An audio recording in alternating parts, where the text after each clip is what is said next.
Nasa pagitan pala kami ng Verde Islands at saka ng Batangas. So tama yung naisip ko kanina na yung rebulto ng ano, ito yung Monte Maria. Yan yung malaking ano yan, malaking Mama Mary, Monte Maria to.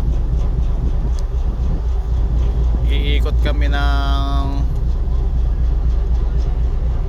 Taal, Calatagan ba yun? Calatagan, Batangas, hanggang makarating na ng Maynila.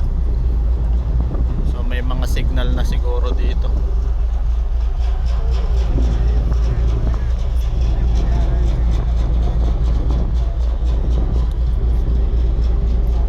Saint Michael.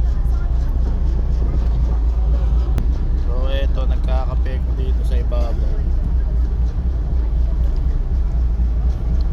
Bumili kayo ng cup noodles at saka 3 in 1 para may baso na kayo.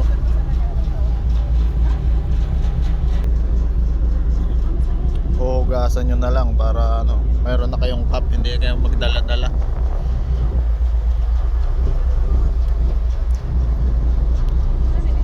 Katatapos lang namin mag-breakfast. Pangalawang kain namin, meron pa mamaya. Bago mananghali, alas 12 siguro, makakalapag kami sa Manila.